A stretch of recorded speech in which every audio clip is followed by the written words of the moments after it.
Good afternoon, everyone. This is the Vermont House Committee on Commerce and Economic Development. It's Thursday, February 20th, 2025 at 1 in the afternoon. So we're here to have some budget discussions with the Agency of Commerce and Development, Secretary Curley. Thank you for joining us this afternoon. Appreciate your time. We'll leave it to you. Great. So for the record, I'm Lindsay Curley. I'm the Secretary of the Agency of Commerce and Community Development. It's nice to be back. As you may recall, I came in to share a little overview of the agency not too long ago. And today you've asked us to come in and talk a bit about our one-time ask, our budget asks.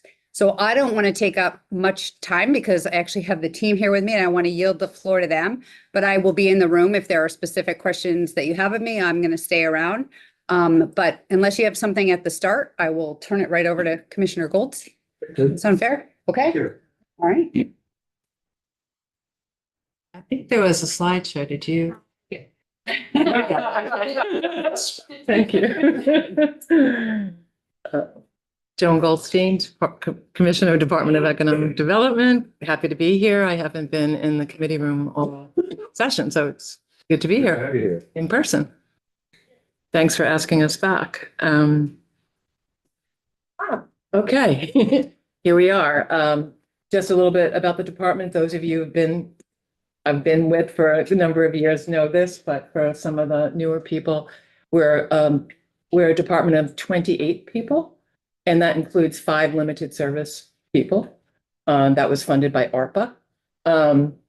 We do many things, many grant programs. I won't go through all of them. I mean, I know the focus of this is really about the budget asks, but I will touch on some of them so that you get an idea about who we are, what we do. I guess the next. Okay, our first budget request is an increase in base funding of $350,000 for international business development.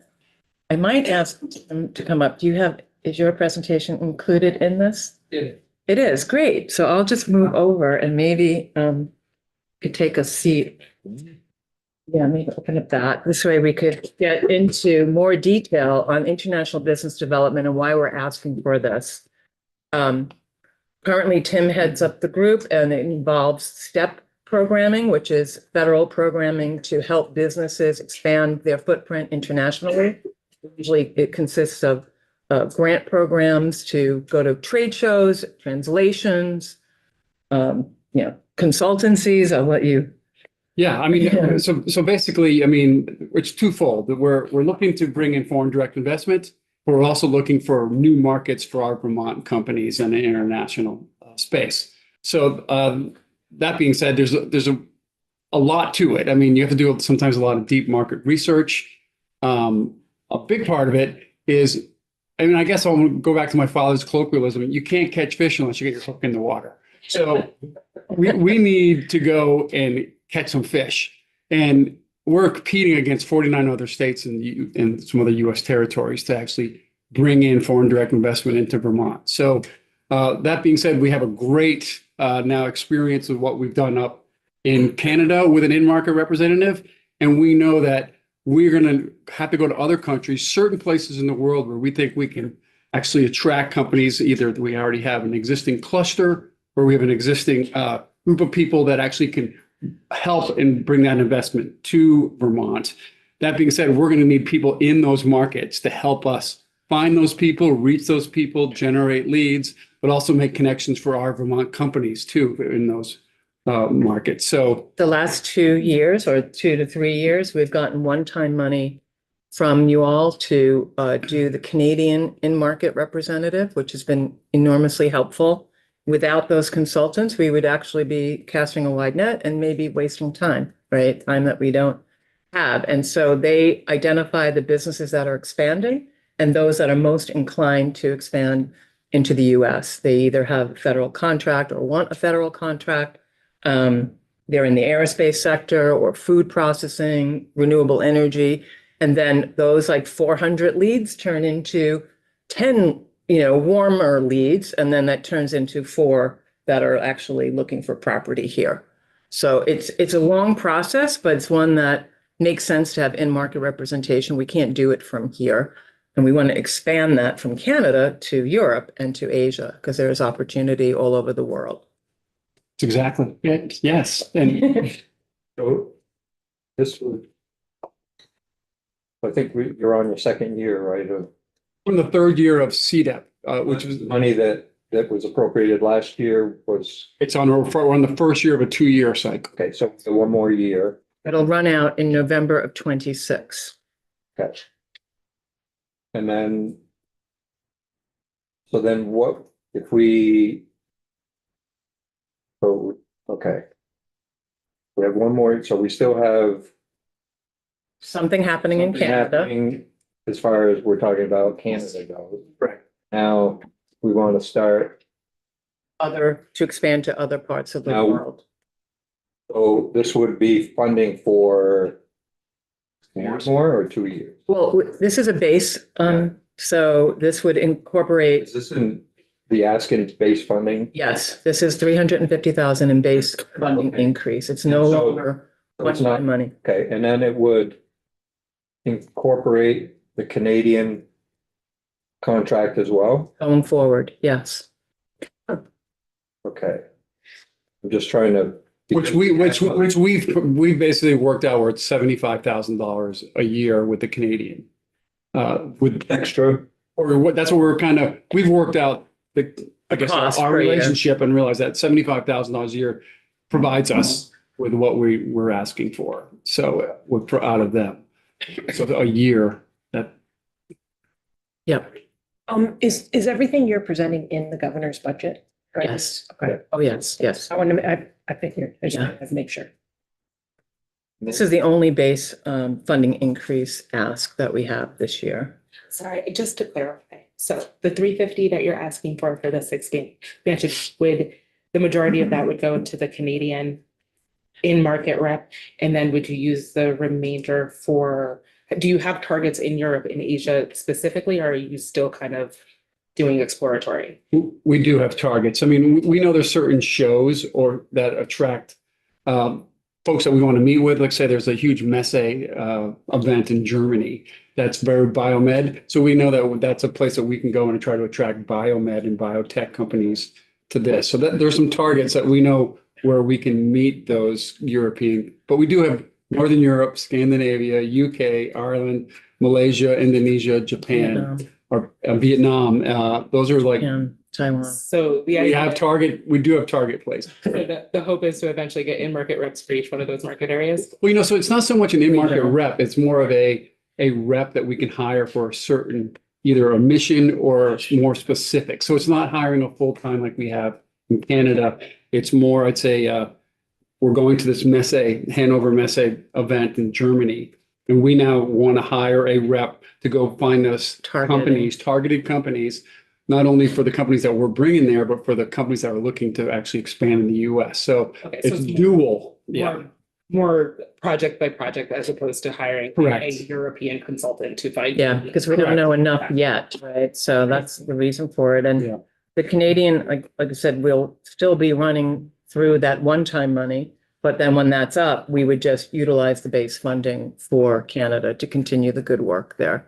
By far, that's like our largest trading partner, the largest amount of FDI, I think. And some of these shows that we need to attend, just for example, the Farnborough, which is one of the really large air show in England, a 10 by 10 booth is $35,000. So we want to go, we can bring companies over with STEP, but that's basically, and that's in the far corner. It's not in the It's not the prime real main- estate. the main corridor, right? So I mean, you got to pay to play, I guess is the thing. just trying to reconciliate what we have now and what we want going forward. So I think last year was 250. Last year was 150,000. Actually, it was in fiscal year 24, 150. 25, 25, 26. Okay, so. Then we expect this. The ask is. The ask is 350 to take care of all of our needs. Does take for the next 2 years. Well, we would want the base increase to be steady state so that we have enough to at least upfront explore these other areas, and probably each and every year, it may not be the same expense, so that we could incorporate the Canadian contract as part of this base funding, so that we're not continually having to go back for one-time money. And also, we don't want to be like right now, we can't take advantage of these other trade shows. Like we just don't have we don't have the knowledge, we don't have the wherewithal to hire somebody to do that for us. And as we get more attuned to it and understand who to call on, it'll start making more sense, you know. Is the new tech hub that's anticipated to happen? Would that be, I mean, we have that aerospace corridor, are we thinking about a tech corridor as well with tech hub and Berlin? The semiconductor manufacturing corridor is, I think, crucial. I mean, I think as this region between Fishkill, us and Quebec become, I think, a bigger entity in the world, that's where we need to go to Vietnam and Malaysia and Indonesia and start bringing some of those companies over to us. I mean, we're centrally located in that corridor. So I think we can really recruit some companies over here and bring our semiconductor and microprocessor companies there as well. So that's as Vietnam and Indonesia. We actually sent a lot of CHIPS Act money to Indonesia that we should go over and start leveraging to come back here. So, Questions about this? Michael? So regarding the Canadian side of things, do you see an opportunity as to get businesses to come down here due to threats? we're seeing some. I mean, we're in certain sectors. We're noticing large equipment folks are the ones pretty much predominantly asking for a U.S. presence right now, and because I think their thing it moves across their border so much between. I think that's what they're trying to just maybe cut off one tariff. So The components are Yeah. moving back and forth. correct, and then there's other ones that are it's the other way. So I mean, but we are seeing in certain sectors that people are asking right now. So. Which I'm assuming, would that mean more employment down here? Because they wouldn't be coming across the border, I assume. Everything would, I mean, they have to employ Yeah. Vermonters. And in reality, I mean, they can come, you can actually be an owner and come across and supervise your business, but their employees would be US. That's my stuff, sorry. That's right. It's great. You know my name now. I do. Any other questions? And by example, last week, I think this committee and we visited Galvian. And in Galvian, that was a Canadian company that came down when they were a mining supply company. It's just a good example too of, what a difference it makes to create and retain jobs when these companies come over here, right? And we have a lot of businesses here in Vermont that they don't have succession plans. So it's actually sometimes the foreign direct investment is what saves and retains those jobs. A lot of times here in Vermont, we can go and actually shop it out, and they're interested because a lot of these companies actually have certifications or contracts that they can then now assume, and they can enter the U.S. market without too much friction, so to speak. So. We're also finding out that Vermont is a great place for a soft landing. Next week, we're going up to Montreal to meet a French company that has determined that Vermont is one of the best places for a soft landing. Means we're a very accessible government and policies. Also, we are not more supportive than competitive. So it's a great place for foreign companies come to grow. So that's something that, we want to go and sell this to the world. And we actually have some very interesting tax things as well. I mean, Joan, you might know more than I. You mean the single sales tax apportionment that happened, I think, 2 years ago. So if you export most of your goods outside, you're not paying the Vermont tax the way that you would before. So many manufacturers are benefiting from that. We wanted to tout that, but then we found out we were playing catch up to the rest of the country. That might be a good story to let our Ways and Means Committee know that the good work that they did there. Definitely. Making a difference of being able to attract those companies into it. You wanna? So, yeah, I mean, I don't know if do you want me to dive into what CDEP's done so far, some numbers? I mean, Good. so we, I want to say it was now 4 years ago, we appropriation of $300,000. And with that, we hired a Canadian in-market rep through contract. They basically, in that contract, they generate leads for us on a monthly basis. And they contacted up to 70 companies in a month. And out of that, we might get 10 calls. And then there's 2 or 3 good ones. There are 3 people that are looking really more seriously. Yeah. And out of that, we've actually, you can see some of the numbers here from the outreach results over the years, the lead generation.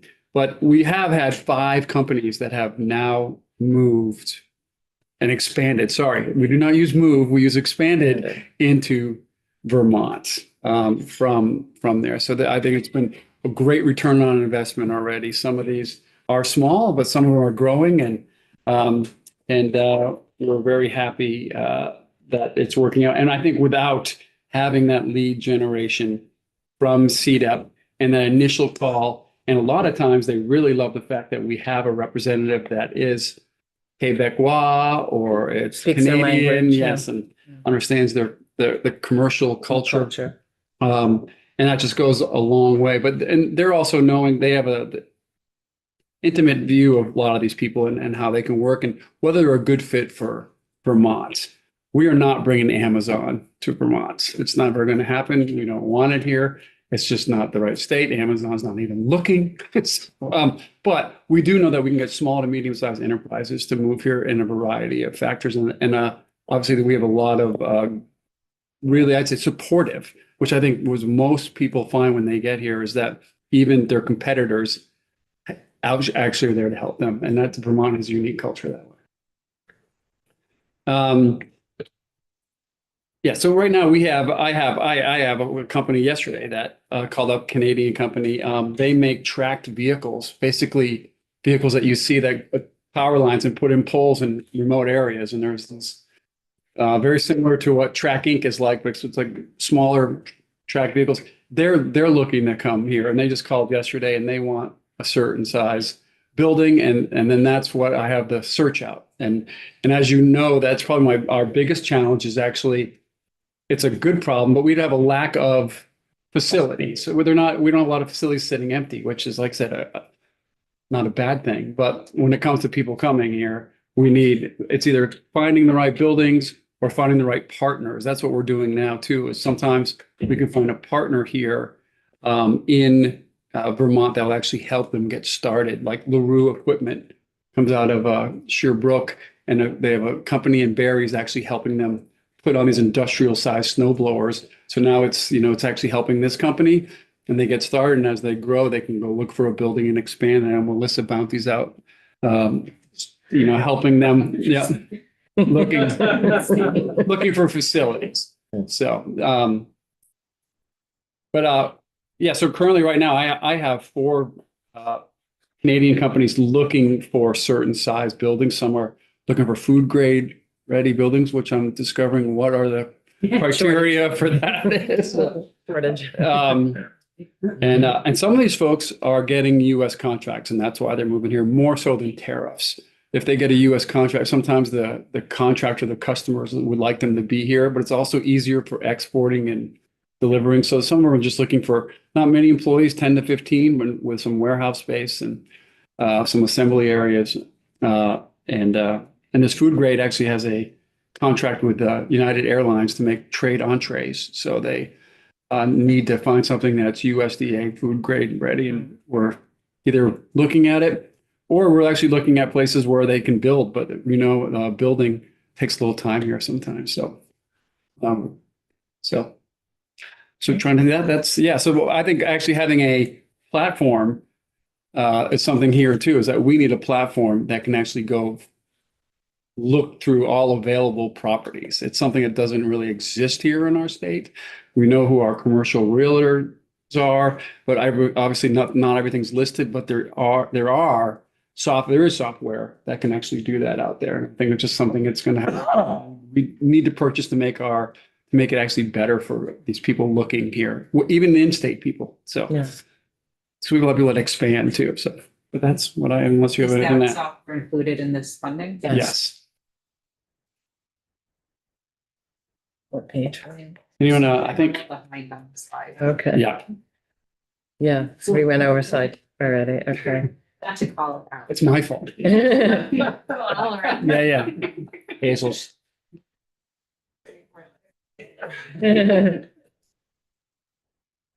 Yeah, and like on the space side, just to get back into the Rural Industrial Development Grant Program last year, 2 years ago, you appropriated $5 million so that we could grant those funds to RDCs to help them with pre-development or redevelopment or development of industrial spaces. And so far, we've approved like half of that money has gone out. We just closed on a Brattleboro, actually a Wilmington transaction probably 2 weeks ago.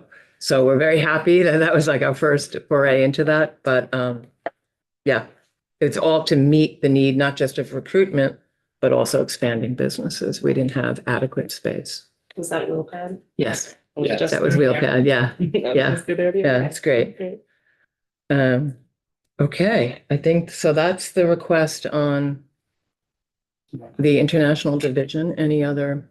Yeah, Is it before you back up, 28 employees, you said, Yeah. do we have any vacancies and in their permanent position? no, limited service. So are you getting applicants for that? We are, but we're just in the process of posting them. It was from people who had left, so.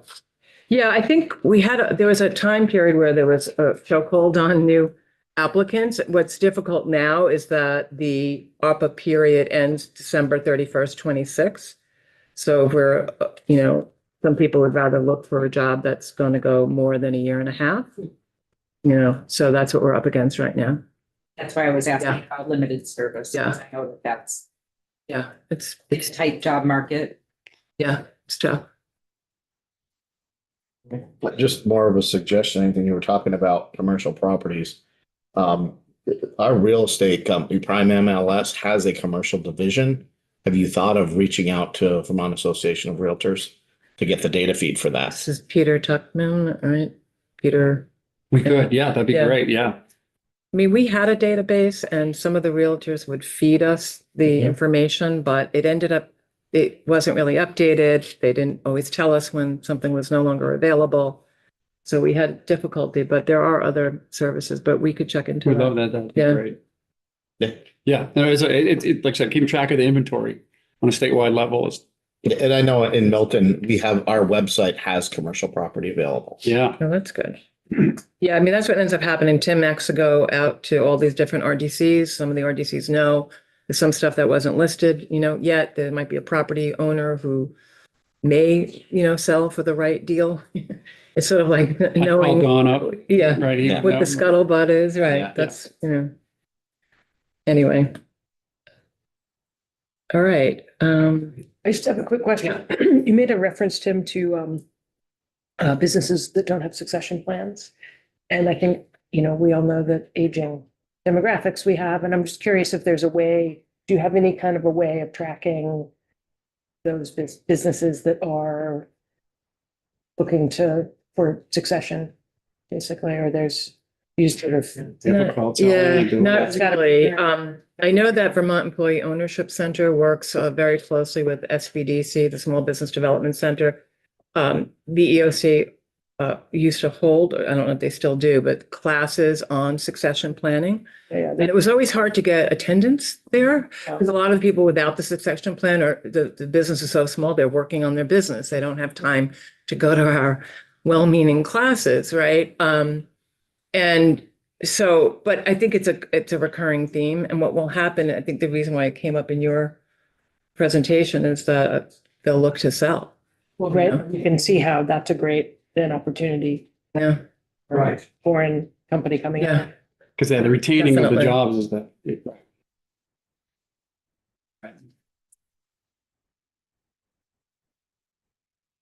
Okay, so This is now we one of have, my programs. no, oh, it is, right, that's true.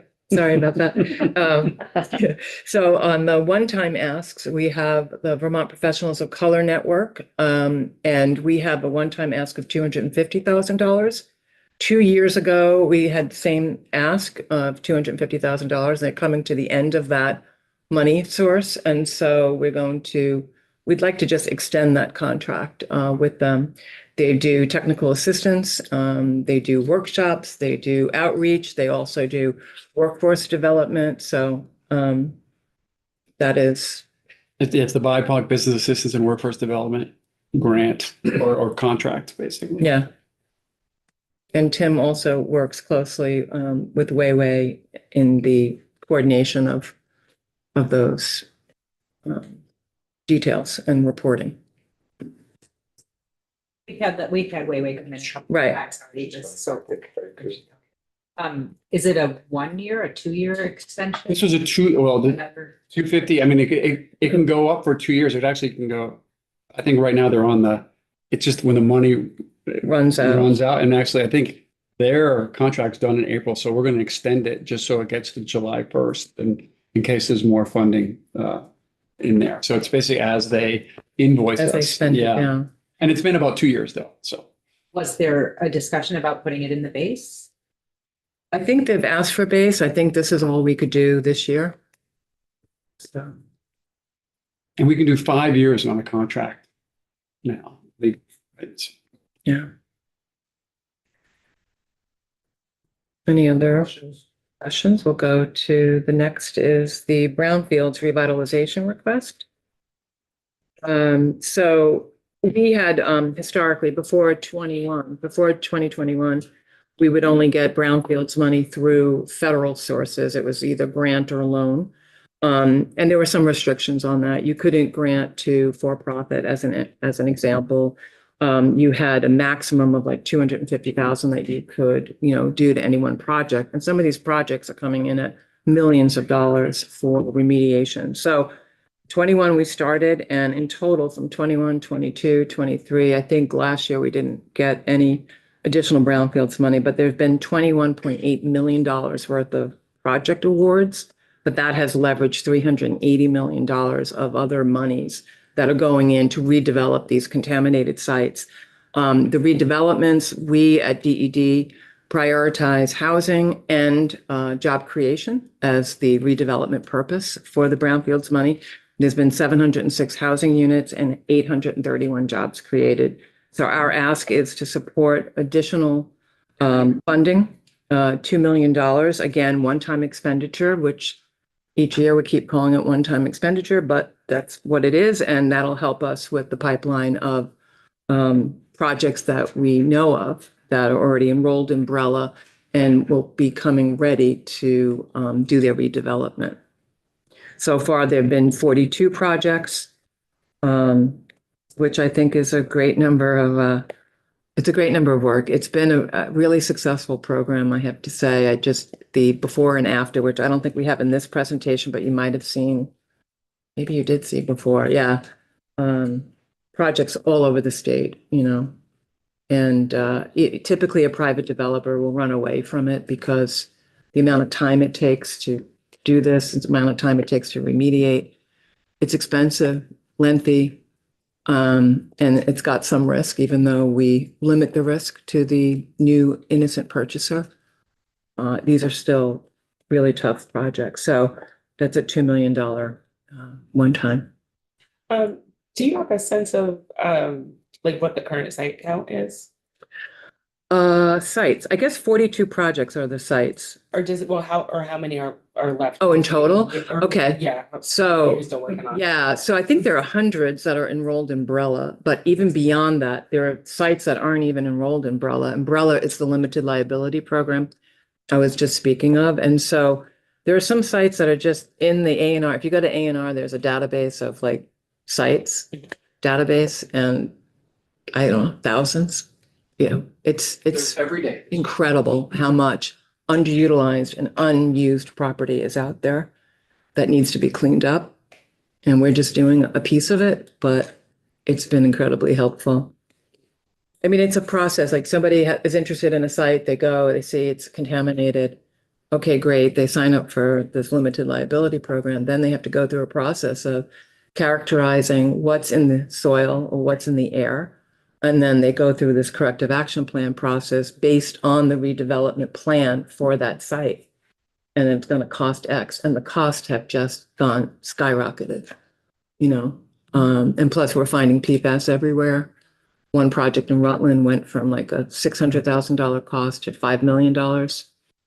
You know, How's the workforce associated? Like, are you finding enough people to work on these sites? Do we have the expertise in state to work on these? I think there are a lot of experts in state. It's just, it's not enough, I have to say. Okay. I think people are waiting and the costs have gone up. I think part of it is because of the labor. So, but we're pretty good on the environmental consultant round. I'm looking at Peter. Right? I mean, we have quite a lot of expertise in the state, you know, which is great. It's just that there's a long list of redevelopment and there's a need for housing and, you know, all the rest of it. But any questions on brownfields? And that's our ask. Given state of uncertainty with federal government administration, what the loss of federal funding for brownfield sites, where does that? Yeah, I mean, so far we haven't been impacted. I'll say that it's a very tentative way because the way it works on the federal program is we would requisition funds. And so we did another grant with the federal government and we're due to get in, I think, 1.2 million in federal funds. And so far we're okay, but I don't know. And if they take that, if they renege on that, it means less projects get done. That's what it's going to mean. I mean, we have leveraged some of the state funds and federal funds, loans, grants, like we've done the whole gamut, especially for these large projects that have like price tags of millions of dollars for cleanup. So that would be a big loss. And unfortunately, I think EPA is one of the ones where there's a focus. So Are we getting any real indication that these funds would be discontinued? Because I feel like the ones that I hear about are not anything like this. yeah, so far we're good. Like so far, no impact to us right now. It's just that every day you hear something different. So it is disconcerting. But as long as we heard that NBRC, the Northern Border Regional Commission, we're going to get additional money this year. So far, so good. So we're just going to go so far, so good. We can't anticipate what's going to happen. All we could do is just continue doing what we do with the realization that if it is pulled, it means less work, less accomplishment, you know, less remediation, less good deeds, you know. There has been no, because I'm No. noticing that, like, it's certain stuff that's being pulled. Right. And I haven't seen anything about any type of economic development in the United States. I've heard of brownfields being pulled, some of the tribal nations, and I don't know all the details, but I've heard a lot of stuff. So I don't, again, if it doesn't, you know, we haven't gotten any, we got a spreadsheet last week from federal agencies. There were a whole bunch of different programs. We looked all through it. None of our programs were impacted. So far, so good. But yeah, there's just uncertainty right now. I think that's it. Oh, the last thing is just, we have residual money from the BGAP program. So in the summer, the e-board met, we got $7 million for the 24 floods. And we have sent out probably a little over $4 million. So we will have residual funds and we thought, why not send that to VITA so that there could be a loan program. And I think you've spoken to Cassie about that already, right? There's a bill being drafted now for VITA, and that's gonna be in a. Wonderful. And that's kind of no impact on budget. It's just taking it, or like a reversion or, yeah. And that's it for me.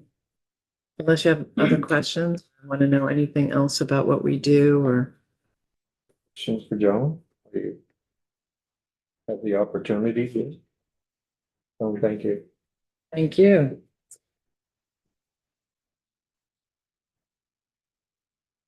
Good over there. Okay, sounds good. Here. Hello, Good afternoon. good afternoon. All right, thank you. So for the record, I'm Alex Farrell, Commissioner at the Department of Housing and Community Development. Nice to see some familiar faces here. So I'll talk a bit about our budget asks, and I'm going to start off with the downtown and village center tax credits. Now, for some quick level setting, obviously this committee is familiar with the program. Has my team been in here yet this session? No, they have not. Okay, great. Well, if you'd like, we can make sure that we get the team that administers this program in to give you a deep dive on the village center and tax credits, particularly the recent performance. So our request this year on the program is consistent with past few years to bump this up permanently from 3 million annual allocation of forgone revenue to 5 million. We were able to do this during the pandemic with some one-time tranches to compensate for the forgone revenue. And so we're looking to make this permanent. As a quick recap, this is one of the most effective programs in terms of the leverage that we get out of this. This last stat that I've seen is it's about 17-1. So of the $4 million that we were able to award last year, we were able to get 160 million in matching investment. It might be a good idea that probably Jonathan is familiar with the program, but many others in the committee probably aren't. We can You know, what can the tax credits be used for? The refundable tax credits, that type of thing. Maybe like a 101. Sure. So I'll give a high level. So maybe, yeah, perfect. This is a great slide. So the tax credits, these are available in downtown and village centers, as the title would indicate. There's the title's a little bit of a misnomer because we a few years back incorporated what's called sales tax reallocation into this pot of money. So sales tax reallocation, think new construction, where basically a portion of your sales tax you can get a credit back, and so forgive up to, I believe, 1 million, or maybe it's even it's a percentage of the project, but we cap it at about 1 million, maybe 1.25 million for the cost of your construction, the sales tax and the cost of your construction materials. The other credits, the typical credits here, could be for facade improvements, could be for building conversions from commercial space into residential space. It could be the flood resiliency credit is a use that we've seen a lot lately, especially here in Montpelier. And there's obviously greater importance now in the ability to use these tax credits for flood adaptation for buildings. So I think that's the program at a high level. So by its very nature, these tax credits require a high level of private investment. That's obviously the only way you can get the credit. So it's been a really effective program. And I should flag, and my team is always quick to say this, another reason this is great and why it's so impactful is we have a lot of village centers throughout the state, over 200 village centers. And because this is such a low barrier program, this is funding that accessible to folks that wouldn't be able to tap into other sources such as CDBG or some of the other more complex sources. So it's really impactful. All right. Any questions on the tax credit act before we move on? Mr. Chair, would you like me to make sure that the team gets in here to give a more in-depth tax credit? I think we will at some point. Okay. All right. I'll tell them to be on the lookout. I'll send along a one-pager in the meantime. That'd be great. Thank you very much. All right, moving into some of the housing requests. These first couple are in the governor's housing bill and in the governor's budget. It's we're looking for base funding for two programs that have been very effective. The first being VHIP, Vermont Housing Improvement Program. A lot of folks have heard about VHIP, but the quick overview is this is a program that seeks to rehabilitate rental units that have fallen out of the housing stock, convert spaces either from commercial into residential, or take large spaces, say a big farmhouse, big Victorian, that's 5-6 bedrooms, not a good use of space, and turn it into 3 or 4 units. There are two options with the program. The first option is to have a 5-year covenant on your property, each unit that accepts funding. During that 5 years, you need to comply with the requirement to rehouse somebody who has exited homelessness. So folks work with the coordinated entry entities on that. You could opt for double the length of that compliance period, a 10-year compliance period. And if you do that, then you just need to rent to folks at HUD fair market rents. So in either case, serving lower income folks, but in the first case, rehousing folks out of homelessness. So VHIP has operated for the past several years. It was established during the pandemic. has been an incredibly effective tool, not just at creating units, but rehousing folks out of homelessness and reshaping Vermont's housing stock, which right now doesn't fit our needs. We just crossed the 1,000 unit threshold with VHIP, which is really exciting. So that's just in 4 years. So that's incredible. $39,000 is the average grant award. So it's incredibly cost effective. Having operated this off of one-time funds for several years, we now want to seek base funding to make this permanent. We want to give our partners some predictability, and we want to give some predictability to our team. So along with this, this funding is $4 million for grants, $300,000 to fund 2 permanent positions in our department to run this program. Our housing team, the mighty Division of Housing for the state of Vermont, is only 3 permanent employees. We have 3 limited service employees that have been with us and running VHIP and MER, and we'd like to keep some of those folks on, 2 of them to permanently run VHIP. Okay, any questions on VHIP before I move along? Sorry. Yes, please. How much are you looking to pay the 2 folks that you want to keep on permanent? The funding is $300,000 for the 2, so budgeting $150,000 for each. Thank you. So manufactured home improvement and repair program.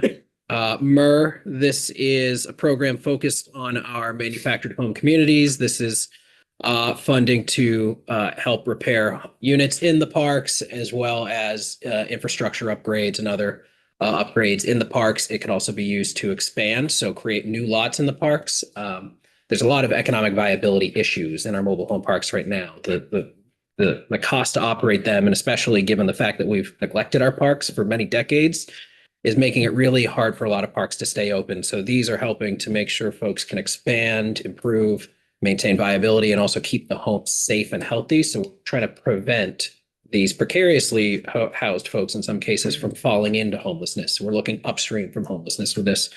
Again, we're looking to make this a permanent program at $2 million a year in grants, and $150,000 to fund a permanent position in our department to maintain this. Should we work with the home weatherization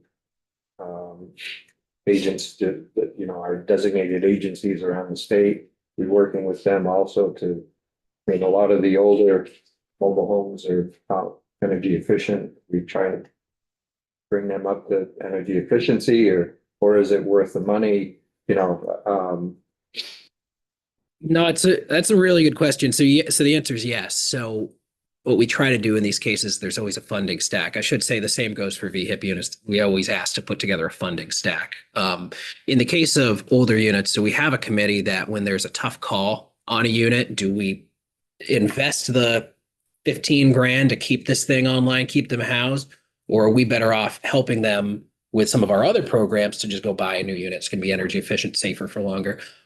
When we have those tough calls, we actually have a committee that comes together with VSHA administers it for us, and they do an analysis to figure out what's the better investment, a new unit or keeping this one online. just wonder if we're throwing good money after bad. It's a tough call sometimes, yeah. If you wouldn't mind, a little bit of the history on the program, how much we have been funding it. It's a new request for, 2 million plus the person to staff it. And then also, is that one of these limited service positions? So you would keep all 3 between these 2 programs? That's right. That's right. So the history is this program was first funded and established in 2002. Hang on. No, not 2002. I'm sorry. I'm trying to decide if it was 2022 or 2023. What do years matter? They fly by. I believe it was established in 2022. The last 2 years, it was funded with tranches of one-time money. So a total of 8 million has come to the program since its inception. The demand has been at least double. I mean, these parks are severely in need.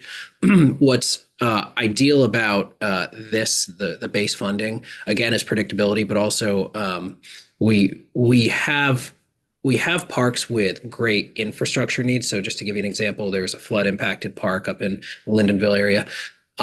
When they come to us with, say, a big cleanup ask or something like that, that takes up a lot more than our usual home repair grants, we're constantly balancing that against what can we hold back for emergency home repair? So we always have emergency home repair in our mind. If we know we have base funding, that's a lot easier for us to budget on an annual basis because we feel like we really need to prioritize keeping that set aside for emergency home repair. So this gives us a little bit more flexibility to do that.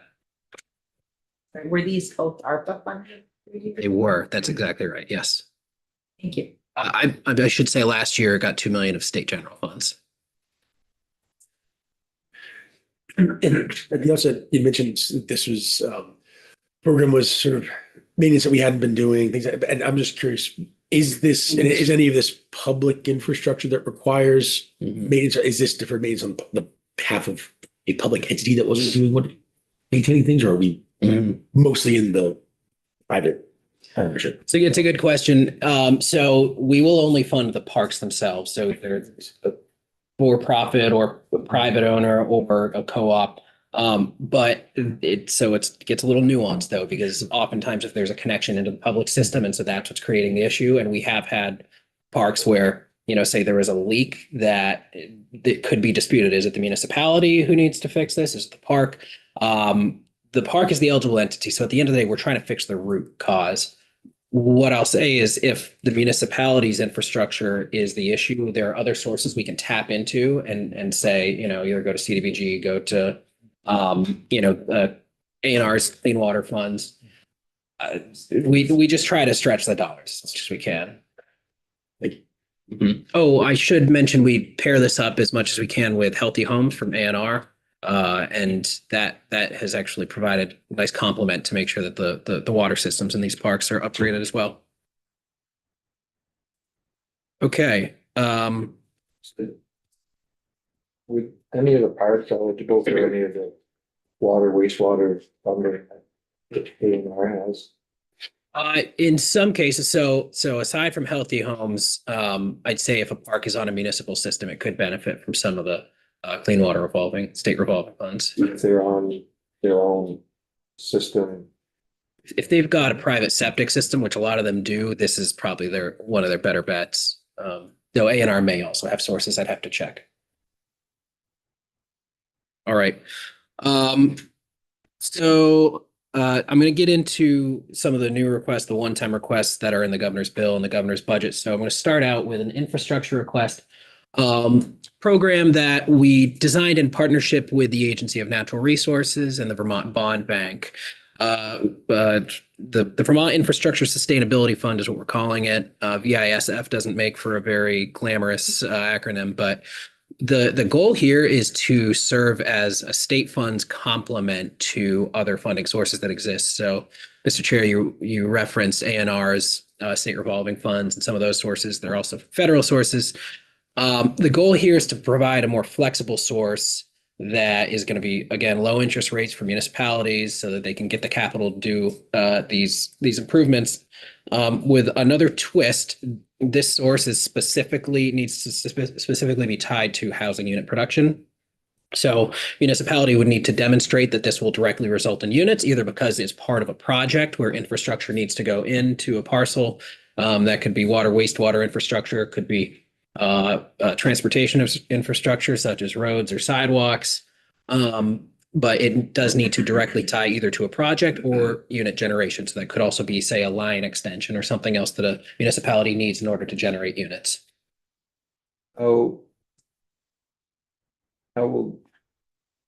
Can this work with Spark?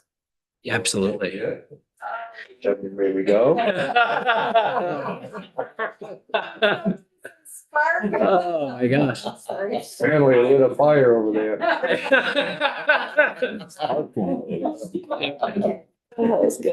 I could sing the praises of Spark for absolutely it would. I think the idea with this is to be a flexible source that can complement other sources. And so whether it's HIT, Spark, some other version, this is intended to be a gap filler. So what other sources can't cover, this is supposed to come in and do that. And you can probably tell based on the dollar amount, right? 9.1 on its own doesn't go far. This is supposed to leverage other sources. Okay. All right. So the next two, oh, I'm sorry. Sorry to be late. No, no. But are these programs, who are the recipients, municipalities, or at least in my area, the three manufactured home communities are operated by nonprofit, affordable housing. Yeah. That's who the operator is. Are these available for both municipalities and those folks, or just one or the other?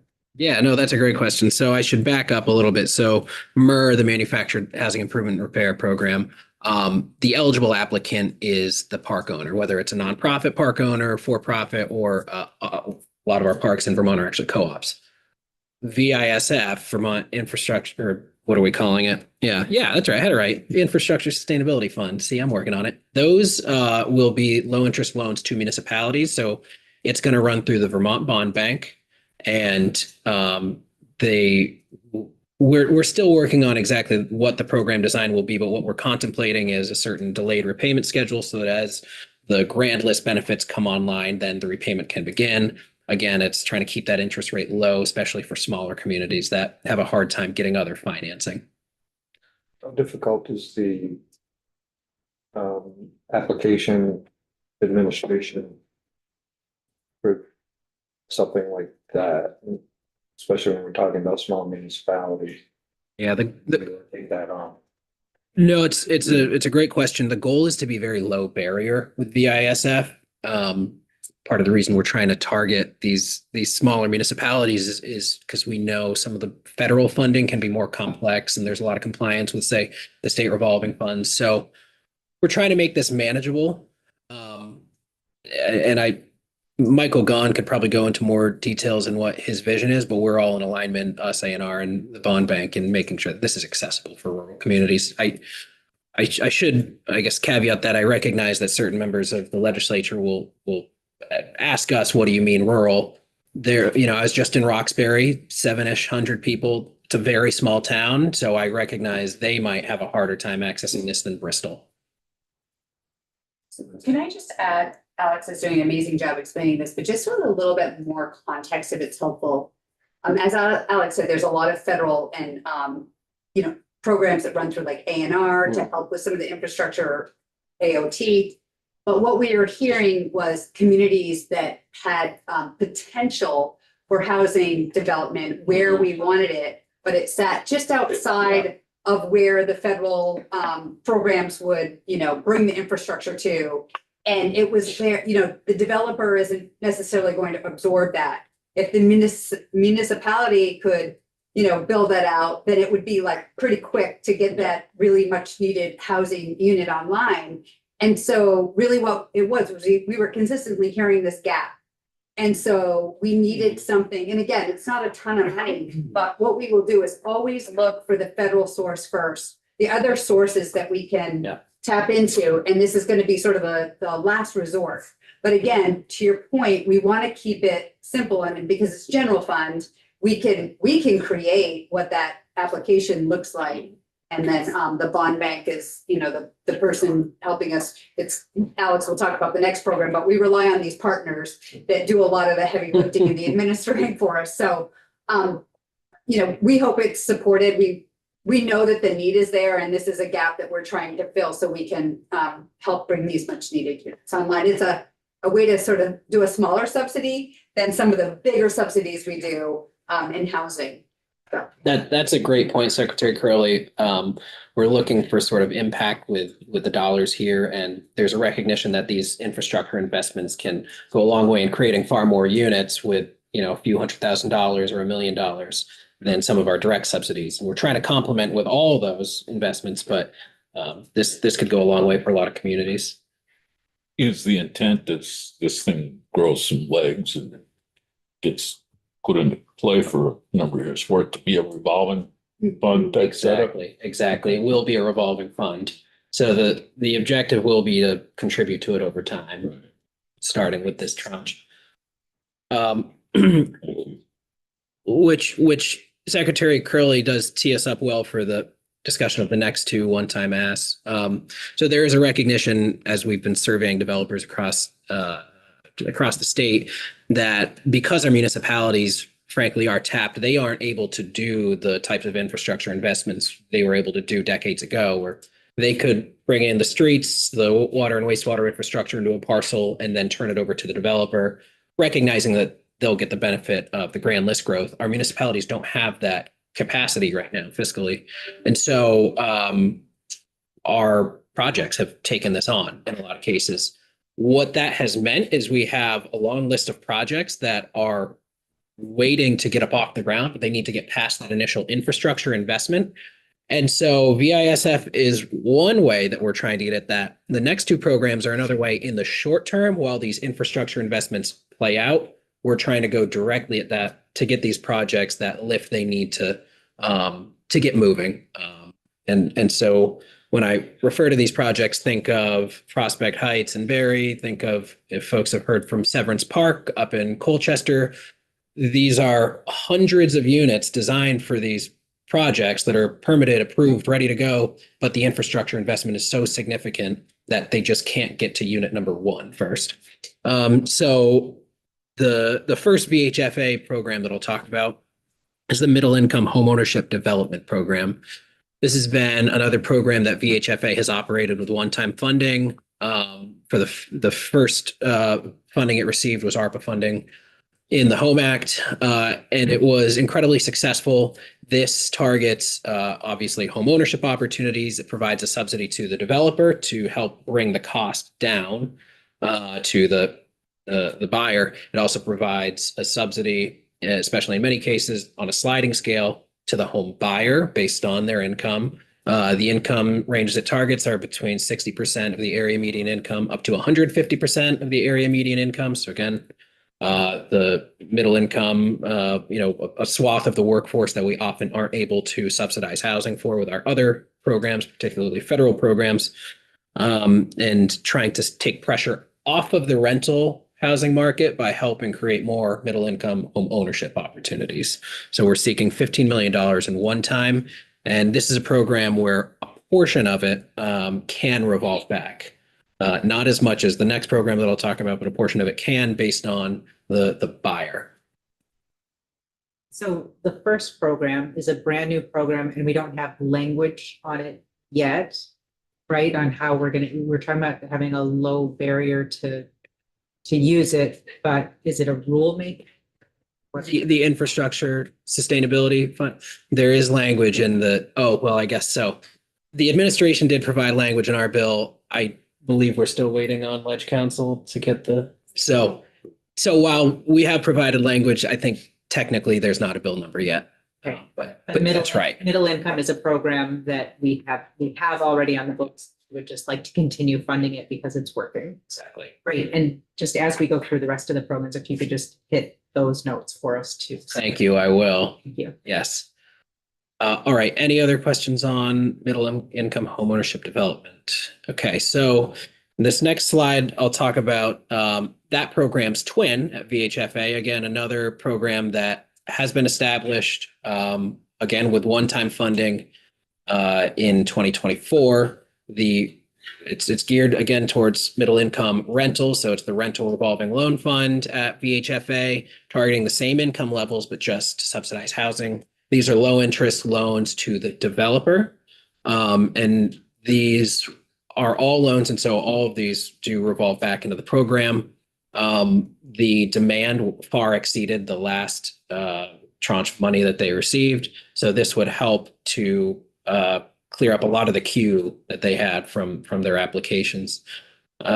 Again, trying to take pressure off of that portfolio of more affordable housing where we know we've got folks who actually could afford more market rate units or another level of unit, but they're putting so much pressure on that affordable market that we're trying to create opportunities for those folks to move into other parts of the housing spectrum so that we can continue doing work on the affordable housing side of things. So that's a $15 million ask for one time. All right. And then my last item is an easy one. I already mentioned 3 positions that we're trying to convert from limited service into permanent, and 2 more limited service positions that we have. We're looking to extend another year. And so the governor's budget proposes a one-time investment of $300,000 to allow us to extend those folks by a year. The efforts that they're going to be working on are really high-profile items that we just need the resources to keep moving forward. So you folks have heard of our Homes for All initiative. This is a multi-phase initiative to train more Vermonters to do small-scale development. It started with a toolkit that teaches people from permitting to pro forma to how to be a landlord to designs what you need to do in order to create a small-scale unit, ADU up to a 4-unit. The second phase of that initiative that we want to bring staffing resources on for is to create a training cohort to, now that these folks have the materials, to actually train them up on development. The third phase of that will be creating designs that could be provided to municipalities that they could adopt as pre-approved designs. So if Representative Priestley wanted to put in a building, an infill building on a lot up to 4 units, she could pick from a menu of, say, 4 options. And as long as it's one of those pre-approved designs, you just automatically get your permit. So that's the long-term vision with Homes for All. One of these folks, but just trying to encourage some home building, that's all. One of these folks would also be moving forward a lot of our housing data efforts. Hopefully folks saw that we recently published a dashboard that not only reports out what the housing targets are, and that comes with a long report, but it also measures our progress with a lot of it's real-time progress, and it's very specific, very granular data on our progress towards our housing targets. So it's been an incredible tool, but it's a lot of upkeep, it's a lot of data, and adjusting our targets and annual reporting that goes along with that is a big lift. And so we just want to keep that moving forward because it'd be a shame to let it stall. Okay. I have a question. So I like the focus very much that you've been doing the last couple of years on kind of upgrading the current the housing stock that we have. And there's sort of 2 questions. I have one is about resources for landlords. Something I hear out in the community a lot is folks who they might have an apartment, but they're not renting it out because they're intimidated by being a landlord. They don't want to, they've heard all these terrible stories about problem tenants. So just thinking about technical resources or help to help people become landlords. And then the other, and maybe sounds like you referenced that in the Homes for All. So maybe that's kind of a piece of that, but I think that's a need, something out there that could help us bring more units online. And another question has to do with home share and sort of if you interface with either Home Share Vermont or other home share type organizations and how that could potentially be another way to get more affordable housing. Yeah. Thank you, Representative Duke. So on the first side of it, we have, it's not included in this presentation because there's really not a budget ask associated with it, but one of the initiatives we want to advance, hopefully with these limited service folks and maybe cobbling together some people from my team, we want to provide direct technical assistance to more of these folks that want to participate in infill development, but are intimidated about any part of the process, but in particular, being a landlord is intimidating. And so the goal of these sort of complementary initiatives, so VHIP, Homes for All, and then what we want to stand up with is technical assistance, where we could have these resources sort of, you could say, on retainer from us that people could access. The goal is you've got these 3 pieces, the funding, the training, and the direct technical assistance. So you could take sort of your average Vermonter who wants to get involved but doesn't know how, plug them into this system, and we now have all these tools, and just be a willing partner, and we're gonna do everything else to give you the tools to make this happen. We're gonna train you. So I could see the Landlord Association being a partner in that. I think I'll just, because you bring it up, I'll flag that as we look at landlord tenant law revisions, we need to keep that in mind, that there are a lot of people that are intimidated about becoming a landlord because of some of these challenges. Things like the Landlord Relief Fund that we've been able to fund are effective. They're great tools. I don't think that solves everybody's concern about being a landlord, though. So we still need to make sure we're giving them more resources. Home Share is really effective program that I wish were more utilized here in Vermont. I think there's a huge opportunity, but I've frankly been surprised that it's not more utilized. It often comes up in the context of VHIP. If you've got someone who's looking at duplexing their home so that they can rent one out, is there also an opportunity for them to just bring someone into their home? So it's essentially achieving the same aim. We have interacted with them in the past. I think trying to figure out how we could plug in better is still an opportunity for us.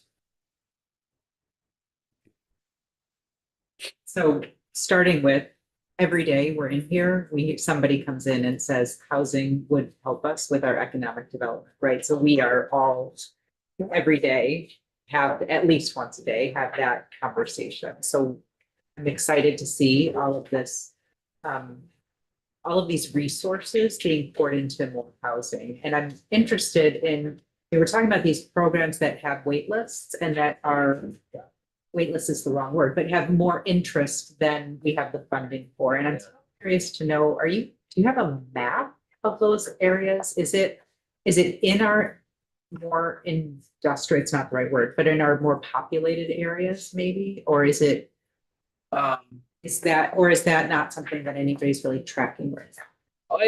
We do track these in different ways. And so VHFA, I'm going to say a couple things so I get excited when you talk about maps. All right. VHFA has some really great data on where they've received, where they've granted projects and where they've received applications. And the geographic distribution is really fascinating. And they've worked really hard to make sure that it isn't entirely skewed towards our population centers. There's going to be some skewing, of course, but when you factor in the per capita investment, it actually is very nicely distributed. I want to brag about VHIP quickly, and it makes me wish that I had a slide that shows our map of VHIP investments. The two counties that, not per capita, dollars and units, have the greatest VHIP utilization are Rutland County and Caledonia County. And if you think about the housing stock in Vermont, that's exactly what you'd want. If you drive through Rutland, if you drive through St. Johnsbury, you see a lot of underutilized stock neighborhoods where you think, boy, people ought to be living in these homes, and it's having the desired effect. And, while it's been effective in Chittenden County is actually one of the lower utilizers of the program. To me, that's having the desired effect. It's creating, that says our programs, VHFA, us, VHCB, we're creating new units in the areas where we just desperately need new structures. Chittenden County, Northwest Vermont, some parts of Southern Vermont. I made sure I got Southern Vermont in there. And we're okay, there we go. And we're making sure that these places that have underutilized structures, we're bringing them back. So sorry to get excited there. I appreciate it. I think there's a lot to be excited about here, and I'm really glad to see the presentation.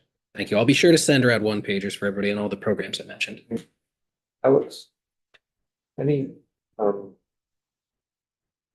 thoughts on having VITA be part of this housing discussion?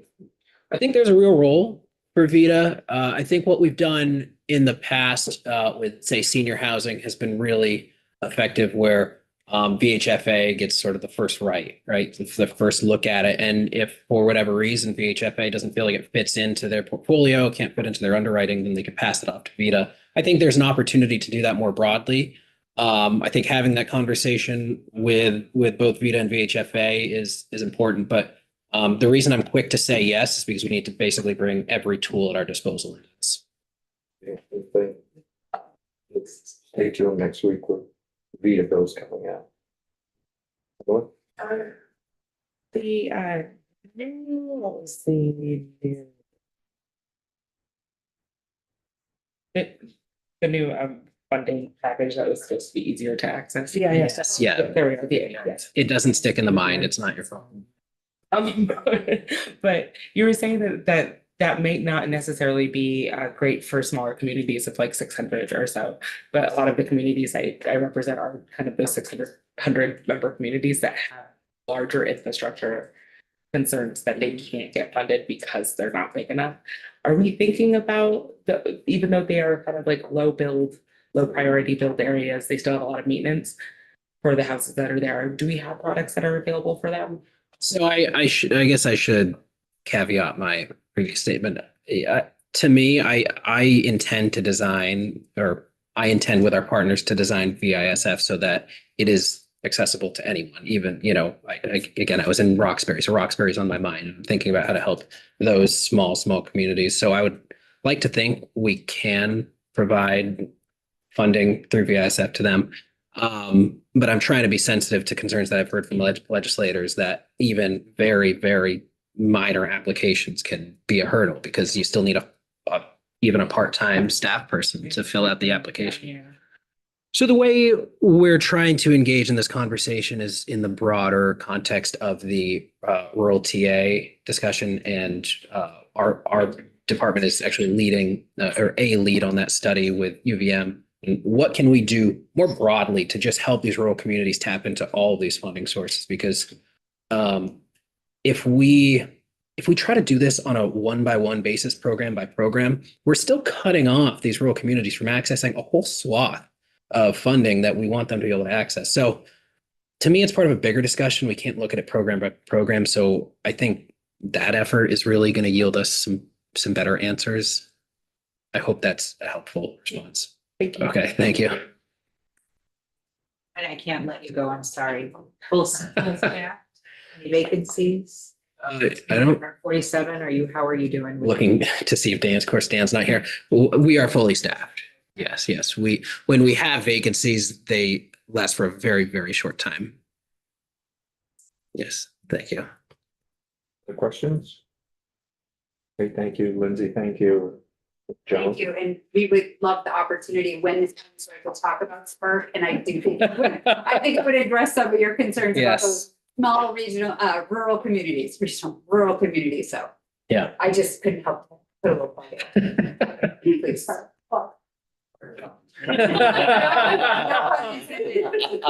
Thank you, Mr. Chair. Thank you, committee. Been great listeners, so. Yeah. Thanks. Good luck. Wait, good afternoon. Good afternoon. Thank you for joining us. Thank you so much for having me. So we're chatting about budget. Yep. And so I know there's, and I think you mentioned this last time you were here, that there's $250,000 of one-time dollars budget for you and POC. And I think we have another, there might be another ask for an extra 100,000. And so maybe you could go into those, we'll have those discussions. So I'll let you start. Well, thank you so much, Chair. Thank you so much for having me. For the record, my name is Weiwei Wong, she, her pronouns. I am co-executive director of the Vermont Professionals of Color Network. It's really great to see all of you again. And I just want to take a moment to thank Secretary Carly as well, and Commissioner Goldstein, and especially Tim Tierney for the support that they've given us over the last 2 years with the existing contract. So our current contract is with ACCD for the amount of $250,000 over the course of 2 years. With that work, and I did submit to Anna Grace a presentation, which I will not present right now because there's a lot of content. But what we have been doing with that is outreach, resource navigation, business development, workforce development. We've conducted the BIPOC community survey and listening sessions with that funding.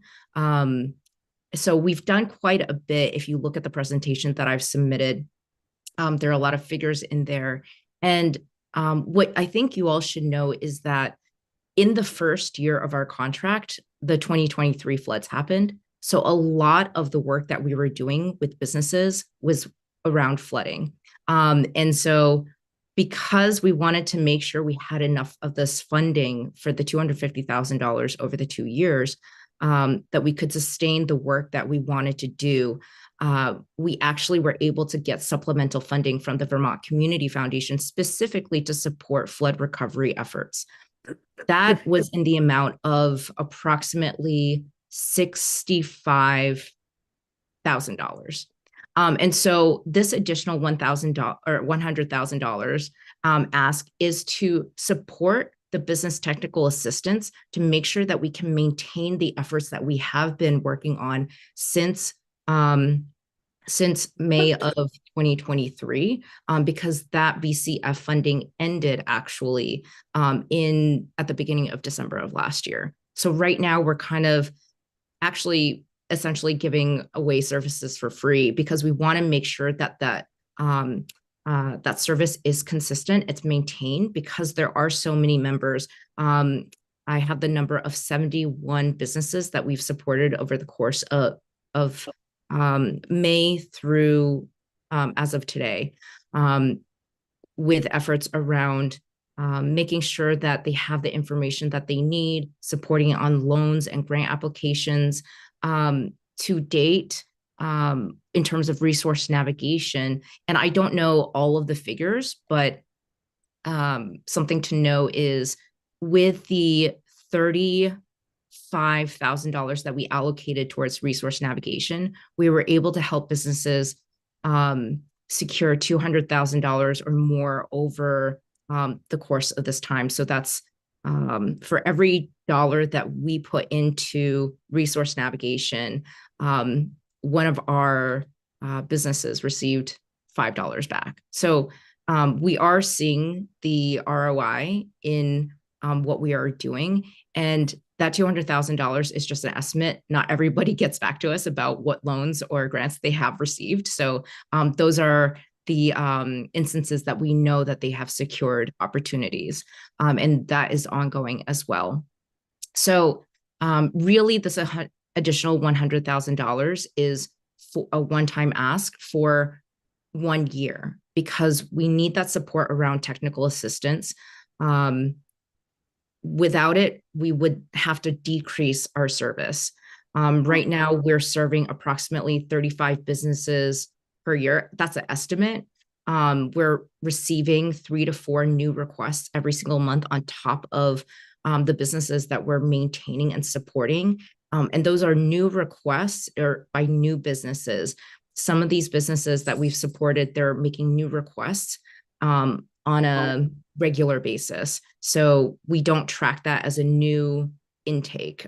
We track that just as a business that we've supported.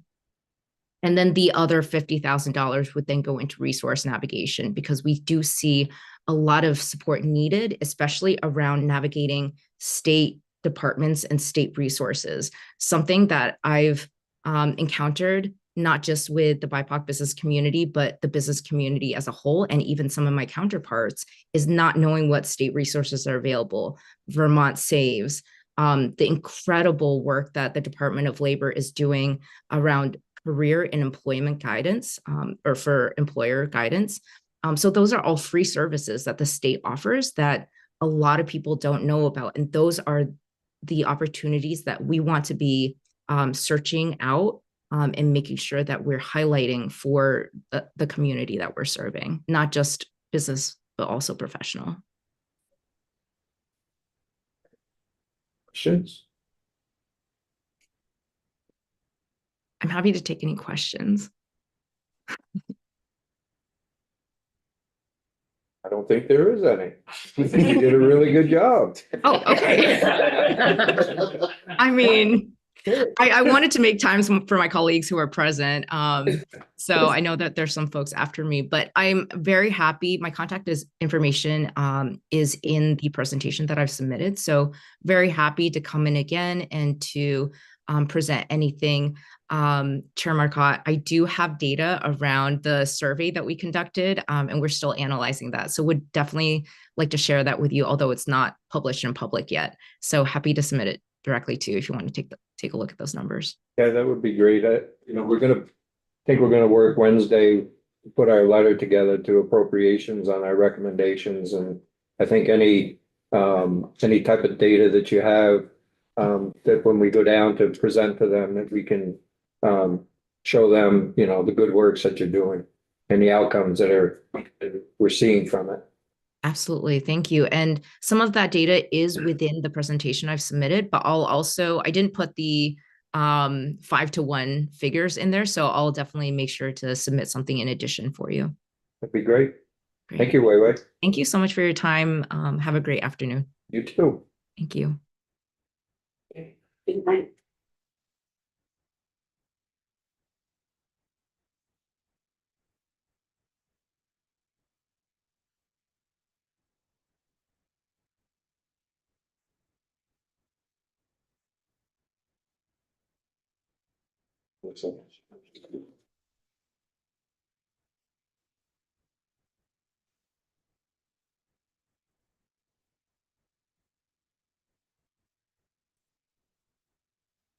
The materials are print.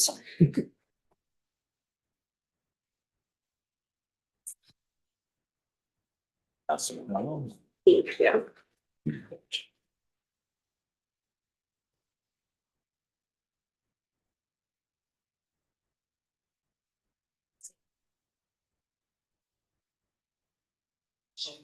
Yeah, I know.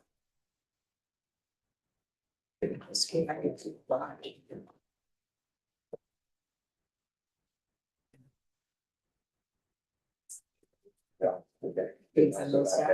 You, and you can just pass it. Next go. What was it?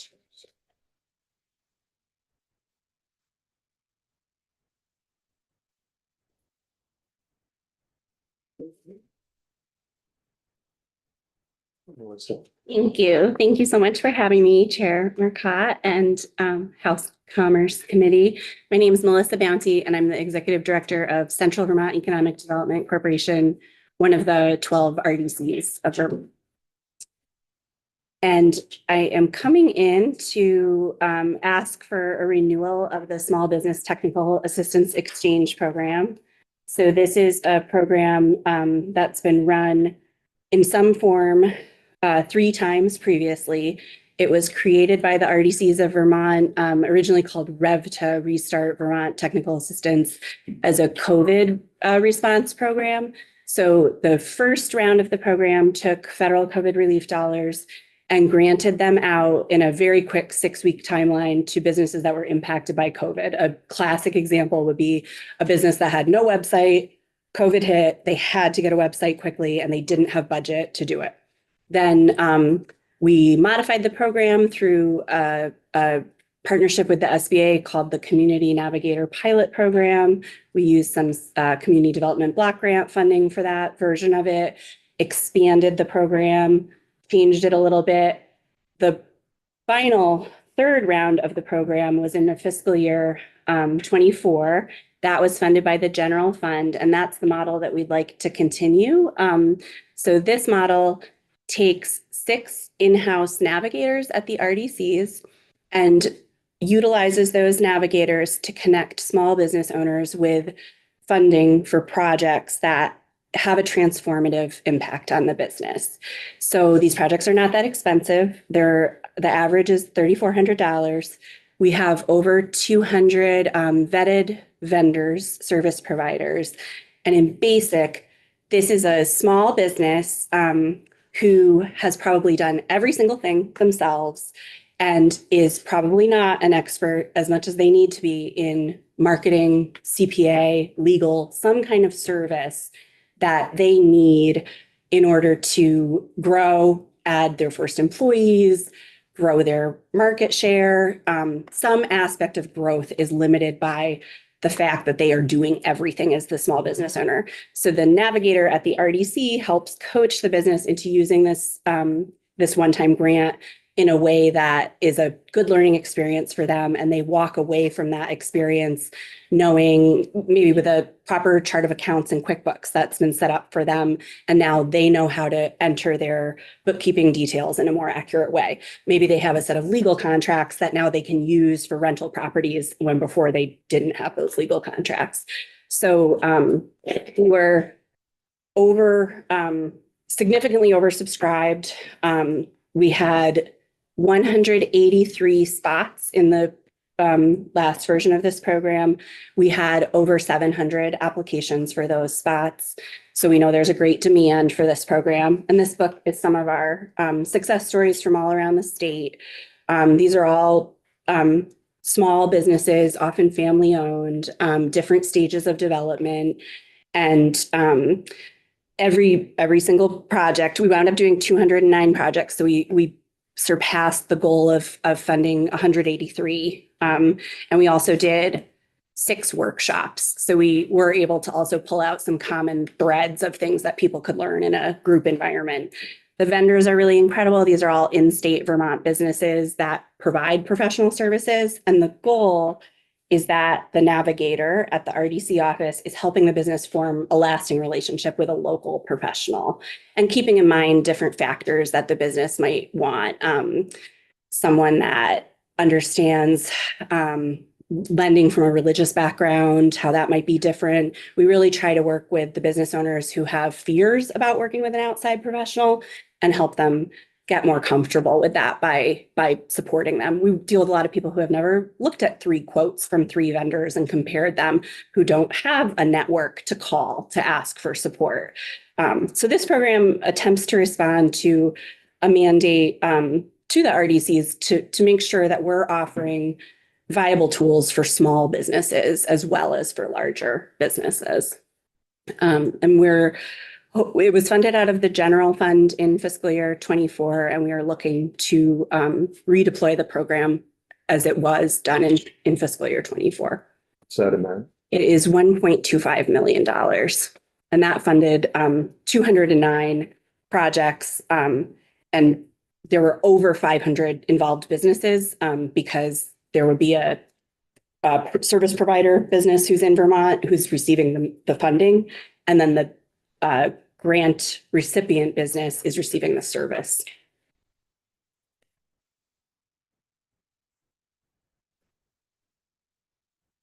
Questions? I mean, is there a particular funding, but $1.25 million. There's nothing in the governor's recommend. There is not. I did submit a bill for it too.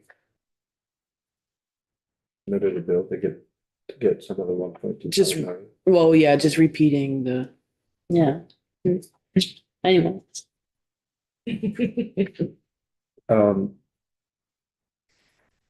You have. No, I just submitted the sponsors today, so it should be out tomorrow. And it outlines. It's basically just like the language that established it to begin with, and we just copy and pasted it and added funding and back out there. It was like, we probably really don't even need a bill. We would just. Yeah, it was just a backup vehicle if needed. Yeah. So looking at having a little familiarity with this program, can I ask you, what are in the coming year, do you see any tweaks to the way that you'd like to operate or who you'd be working with? Do you think similar, same set of vendors? What might be different in this coming year than this past year? We learned a lot each year of it. So the first model had 12 navigators every RDC, and it only lasted 6 weeks. We're not going to do that again. It was very fast and a lot of people. Then we did a model with 2 navigators. I was one of them. And we each had like 250 clients. That also didn't work. This was the medium option. 6 navigators, each covered 2 regions. It worked really well. It was a good balance. We also paid outreach partners. So Vermont Professionals of Color Network was one. We had 6 nonprofits that were identified, and they had a small share of the funding of the program to help bring clients in that the RDCs might not be reaching or aware of. And that was the first time that we experimented with bringing other nonprofit, more social service organizations in to flag clients where this would be really a transformational experience. And that was really positive. We probably will rotate through some of those partners. We know that we looked at the demographics of who we reached and where, and we know that there are some weaker spots in Southern Vermont that we need stronger and more partnerships with. So we've identified some organizations that are specific to Southern Vermont that could be helpful. The workshops were a really interesting part of it, and that would be something I would repeat. It wasn't written into the program, but we wound up using the programmatic money to cover it, and we would do that again because they were really useful. But I think this third round was a very successful deployment of the funding. I felt really happy with who got what accomplished, and it was a really substantial body of work. I did email my list before coming in and asked if anyone wanted to come with me. And I had 102 businesses reply to my email and say, I didn't bring any of them, but sorry, but there was too overwhelming.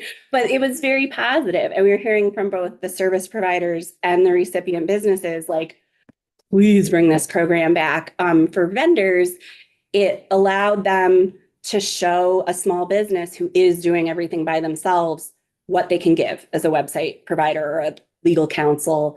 Like, don't try doing some of these things all alone. Like and it's not scary to work with a professional. This is free, but like, it can be affordable. The maintenance work that comes after a project like this is generally something that the business can take on. And what was the average ask for? The average project was $3,463. And this sheet has like a rundown of example projects. So these were sort of the average things that a lot of businesses worked on: revised financials, websites. Marketing was the most asked for category. And that's interesting because that means we can do more marketing workshops. I've employed more marketing workshops in my region since running this program. I did not realize general marketing plans were something that so many people needed assistance with. Were you connected with the micro business programs through the like CDOEO? Yeah, yep. For my region, I work with Capstone and with the same type of, they were not an official paid community outreach partner, but they did do a lot of community referrals. And I work with Capstone very closely with their micro business department. We share a lot of resources. So It seems like a program where they have people that that have started their business, so they might be at that tipping point where they want to continue to grow. And I think we heard from Rosie the other day that she did the same thing, and she jumped at it and then found out that it wasn't as lucrative as she thought it was going to be. And so I think it's really important for someone that's there helping those businesses and the micro business lending program and all other businesses as well, that when they're in that next step of trying to increase, whether they should or not, and if they do, how are they doing the right thing? Are they doing it the right way? I worked with one business who they came to me and they said, well, we're ready for our first employee or our first real employee. We've never hired anyone that's not a family member. and it was a normal question. I mean, they were like, well, will they like us? Like, what will happen? What will it be like to hire someone who's not a family member? And they really did need support to take that step, but they took the step and they loved the person they hired. And it was really positive. There was no funding in this budget year that we're in now. No, The program is dormant now. The program went dormant for 1 year. My organization was the lead, and I really wanted time to look at all of it really carefully and make sure I understood how every dollar had been allocated and what the patterns and trends were, and answer the question, should this be revised in any significant way? And the only revisions I would make are cycling some different partners in for the community outreach. Overall, I was really happy with how this, the net impact of this version of it. Was this a different program than what the SBDC, Linda Rossi had the hub and spoke during COVID? We were a spoke of that program during COVID. So different, the RDCs took 2 of the 9 spokes, and what we did with our funding was turn it into these grants and run this program with it. Yep. That's where it started. And it was one step before that version. In that little 6-week blast was the first one. And then we said, as the RDCs, we could do this again with that funding. And then we really identified that it was great as a COVID responsive program, but that felt very intense on time and a specific direction. The people who are in this book are such an interesting range of different industry sectors, different locations, and everybody really needed this type of support to crank the volume up on their business.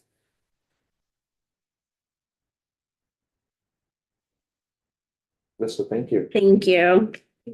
And keep the books. Hopefully everyone has a constituent or 2 in the book. Thank you.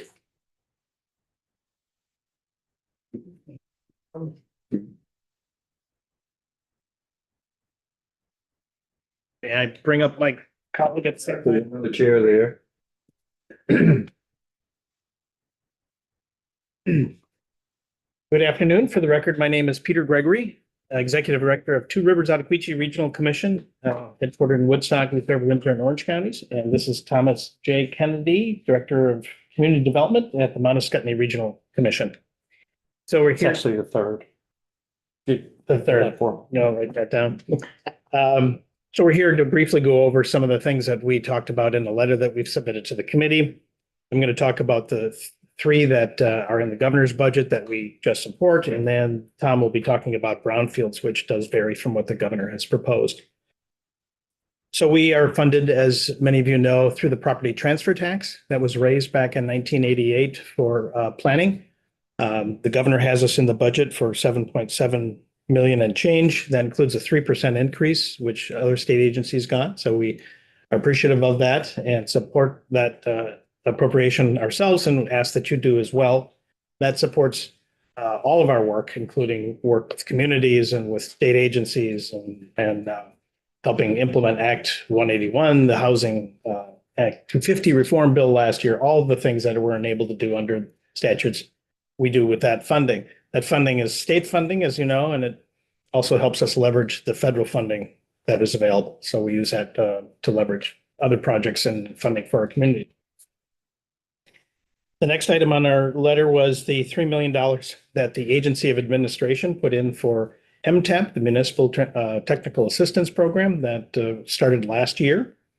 The administration felt that an additional appropriation was necessary, and they work with regional planning commissions, my office in particular, and then we work as we subcontract money out to each of the regional planning commissions to help communities write applications and access state and federal grants and help them with their projects.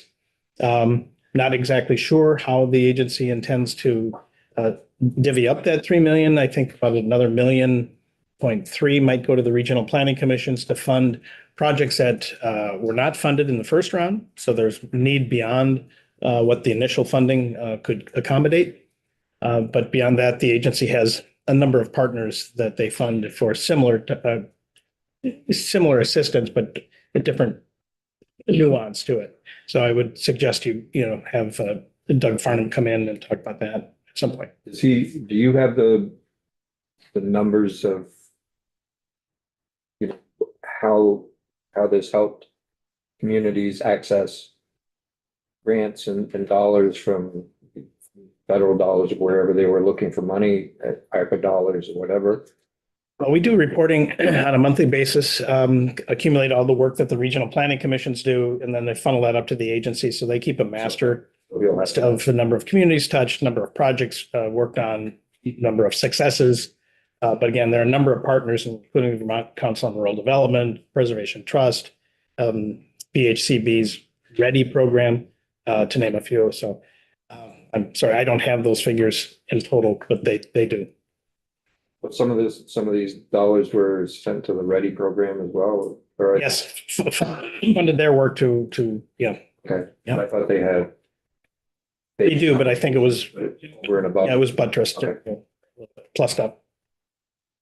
And then the final item on my portion of the presentation is also related to housing. It was great to see all the housing investments in the governor's budget. The one in particular I wanted to highlight that we support based on our work in planning with communities is the infrastructure fund, sustainability fund that is going to be run through the bond bank. We certainly wish it could be substantially more than that. But it's a recognition that additional infrastructure capacity and maintenance is of critical need in our communities, especially if we want to increase density in some of our built up areas with existing infrastructure and accommodate some new communities that want to put in some water systems for the first time. So we support the governor's recommend. Personally, we wish it could be more than that because the need is great, absolutely great.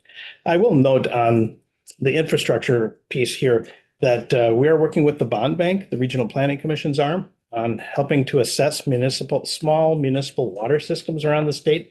We're just starting that process now, working with the bond bank.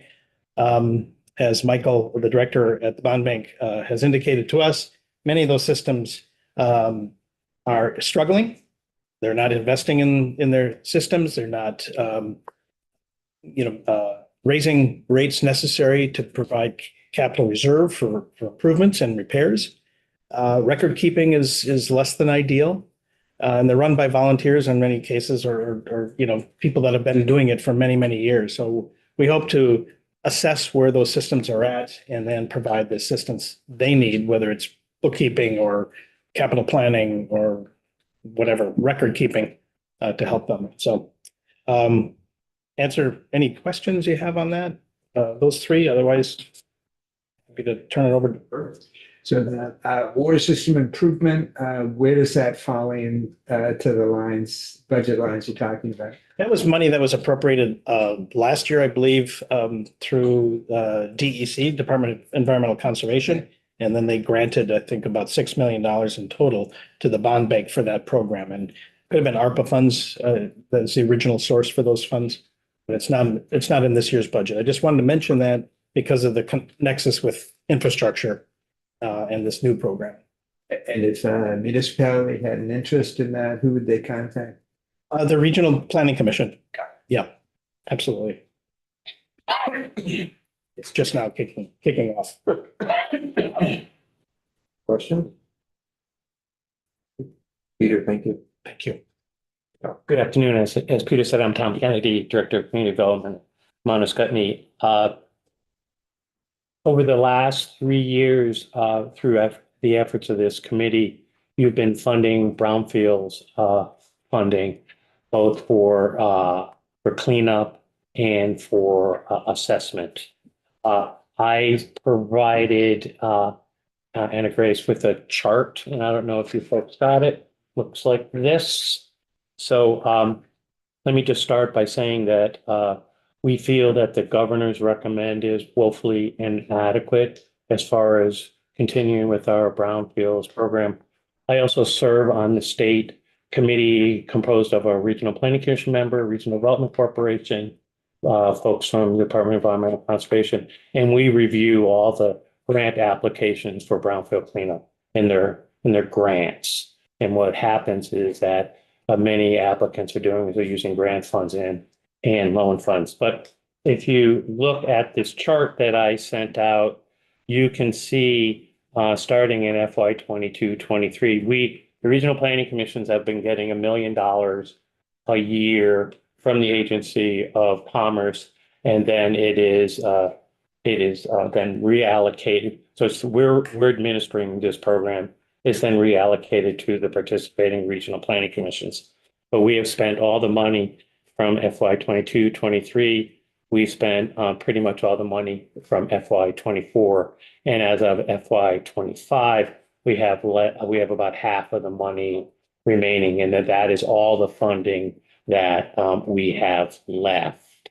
To date, we have spent or encumbered of the 3 million, 2.4, almost $2.5 million. We've worked on 140 different projects composed of 80 different sites.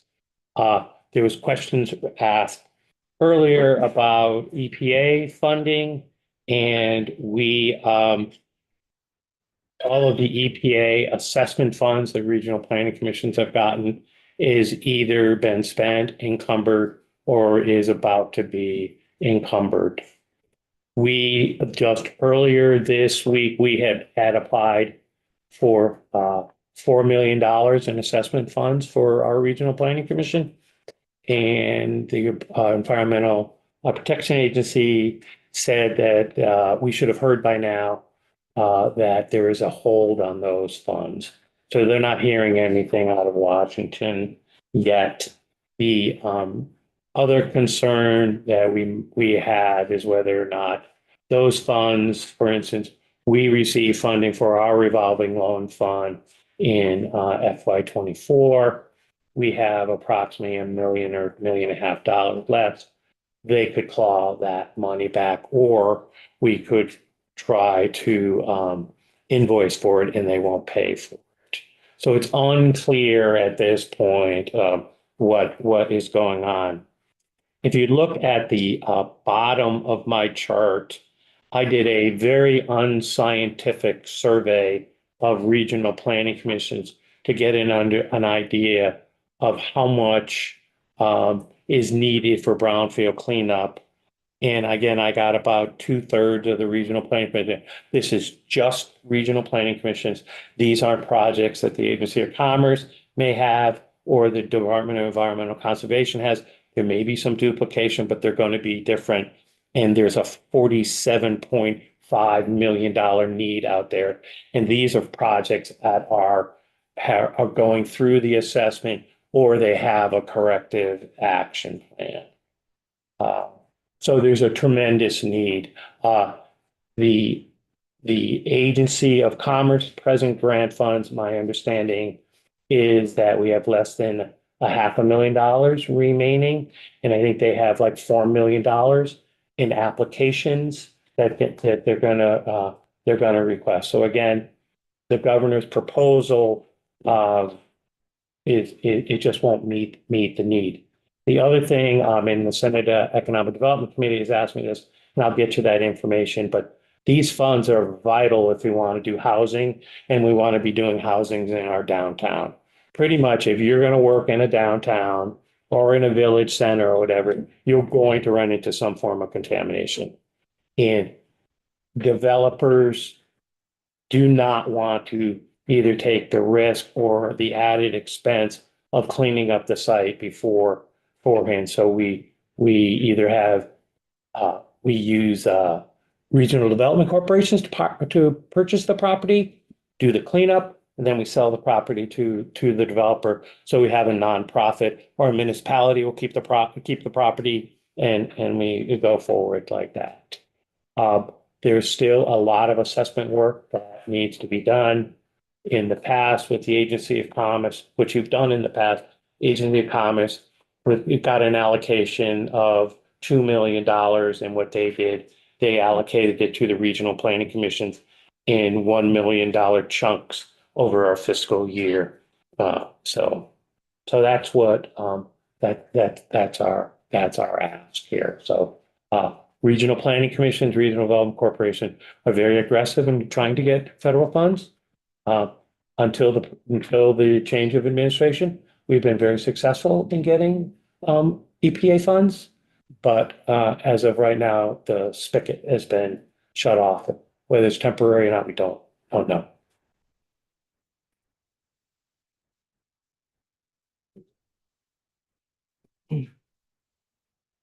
Okay. Peter, thank you. Well, thank you very much for your time and questions, and be happy to answer anything more going forward.